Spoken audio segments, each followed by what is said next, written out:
to je onaj odličan strip, ne, ono kao doktor stoji pored stolca, gleda gore, a rupa je u stropu i pita jel taj, ne, znači dodirnuo ga sa onom vaticom, kad idemo prvi, drugi, treći i onda kad ste na trećeg ono sa noktima u stropu, onda znamo da je to taj jer je taj živac upaljen.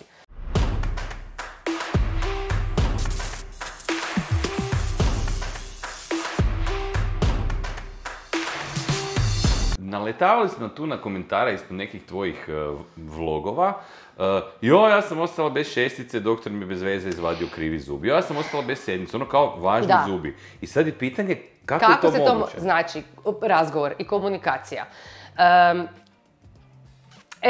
Ovo je sad jako osjetljiv teren. Ko je sad tu bio odgovoran, ko je pre jako stisnuo? Znači, dobro, može biti. Bilo je nesavjesnih liječenja. To ti hoću reći. Znači, jel mi dolazi pacijent sa čvrstim stavom, odlučan i hoće nešto i sad ako ja pružim natak neku kontru, ispašće onda se nešto svađam i pametujem. Imaš primjer neki? Imam primjer. Imam primjer sa pacijenticom, mlađa, tad je bila 25 godina, znači sve 5, ženska je fit i krenemo u neke velike radove. I brusimo puno zuba, pune se kanali, ona je sad sa privremenim zubima, znači moguće da je nešto osjetljivo, da nešto boli i u pol tih naših radova njoj krenu jaki bolovi. I luda je sve jače, fakat ju boli, znamo da sad ona to ne izmišlja. I krenemo četvorka, boli u četvorka, pa gled, nije četvorka, ali normalno se zub ponaša. Da je, očajna je u 11 navečer, zvoni po vratima, ne može više izdržati. Četvorka, dobro, ok, možda je četvorka, fakat. I mi umrtvimo četvorku, nije. Sljedeći dan nije četvorka. Onda smo krenuli na peticu. Pa rekao sad stop, ne može biti sad i sljedeći zub. A nju i dalje boli, ja? A nju i dalje boli. Ali fakat ju boli, nije zafrkancija. Da skratim, uopće nisu boljeli zubi, bila je neuralgija trigeminusa. Znači to je taj živac u licu veliki i jaki koji može boljeti u palice i to boli ko 100 vragova. Znači, zub je ispod kriv i mi smo naravno slijedom svojih misli krivo odlučili, ali to zaista nije bilo krivo, to je bilo u punoj odgovornosti. Fakat je bilo, opako. Uglavnom, evo ja dan danas pamtim, ajme meni kako smo se našli u toj situaciji, ali nađemo se u toj situaciji jer je to medicina, jer je moguće da se u pol zubarskih radova dogodi neurološki problem. Prema tome, jako je važno kako komuniciramo i da postoji povjerenje i kad vam doktor kaže, ali ovo sad više nisu zubi, odite neurologu, otorincu, oftalmologu, onda to poslušajte i fakat odite drugom doktoru na obradu. Moguće da te boli jedan zub, a čini ti se da te boli sasvim neki.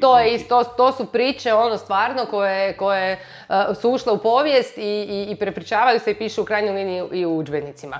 Moj tata prvi je meni davno pričao takvu priču gdje je čovjeku izvadio šesticu, a nije baš bio neki ofrlji zubar, dapače bio je odličan, ali isto tako nakon 100 razgovora i istraživanja šta čovjeka boli, zaključili su da je šestica, izvadili su šesticu, čovjeka uopće nije boljela šestica, ugnojena je bila donja dvojka. Znači, ne da je krivi zub, nego totalno. I on je naravno cijeli život bio pod dojmom toga da mu se to ipak kao iskusnom doktoru uspjelo dogoditi. Znači, moguće. Zato što živci u glavi vam tako funkcioniraju da iz jednog centra idu 3 grane i te 3 grane se znači spajaju i moguća je refleksija boli. Moguće je da se nešto prenese i da vas prevari. Gore te boli, Da, donji zub je. A imaš dojam da je gore. Moguće je. Znači, ali to nije onda dalje na vama da vi dođete doktoru i kažete, boli me gornji zub i sad doktor to počinje raditi. Pa naravno da ne. Znači, mora napraviti radiološku pretragu, ispitivanja, a to sad zovemo nekim nazivima, nema veze, kad hladimo, pa kad kuckamo, pa kad opipavamo, pa kad gledamo znači to je gdje si ti doktori moraš skužiti. Kad nam dolazite sa bolovima ili sa bilo kakvim simptomima, znači kad dođete doktoru s nekim problemom, važno nam je da nam prenesete informacije o tom problemu što točnije i egzaktnije. Znači, važno mi je da li vas zub boli, evo sad unatrag 3 dana mi je malo počeo kuckat, a nije mi važno, znate, to mi je punila doktorica na zamjeni prije 20 godina kad je moja bila na porodiljnom, a ja sam bio tamo znači, to me ne zanima, ne? Znači, ta neka povijest da li ste dugo čekali, je li doktorica bila ljubazna ili nije, to mi fakat nije važno. Mislim, možda je ovo sad malo... Ne, iz ovog vidim da si ti jako puno do sada poslušala o tome koja je doktorici prije 20 godina koja je taj zub napunila. Mnogo pričam. Vidim da je velika frustracija u tebi. Mnogo priča mi čujemo o onom vašem subjektivnom dojmu kad se nešto događalo, a čupamo ono iz vas riječi koje su nam važne. Znači, koje su te riječi? Daj mi primjer. Evo, idem.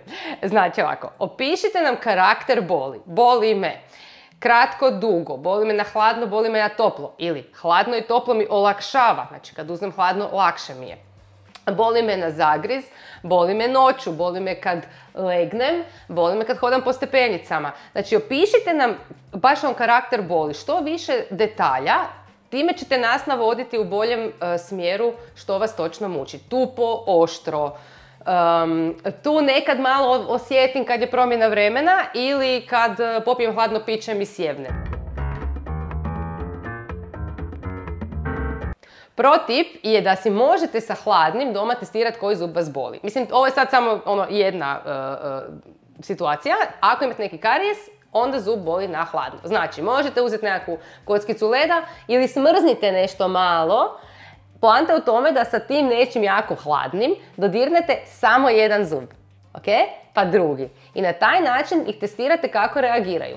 I ako je zub onak normalno zaboli, kao da ste zagrizli u sladoled, vi to maknete i kao ok, sad je dobro, to je normalna reakcija. Ako si dodirnete sa hladnim i vidite sve zvijezde, to nije normalna reakcija, prema tome taj zub je sad već jako upaljen i pod hitno ga se treba sanirati. A isto tako, ne mogu opet ne čuti šta mi osoba govori. Znači, jako je sklisko. Budite suradljivi, dobar pacijent i ako doktor kaže, znate kaj, ja kažem ljudima, nisam 100% sigurna danas o kojem zubu se radi. Nisam sigurna. Simptomi su takvi da ja ne mogu sa sigurnošću znati koji je zub u pitanju. Ajmo doma, dan, dva, tri, promatrat, osjetit, razmišljajte, promatrajte tu bol i onda mi se vratite s više informacija. Zub koji boli će početi jače boliti i pokazat će se. Znači, nemojte onda doći doktoru i sjesti i reći sad odmah mi ovaj zub otvaraj jer ja znam. A ne znate, jel? A dobro, koliko toga ima? Pa malo, ali ima, čuj. Ima.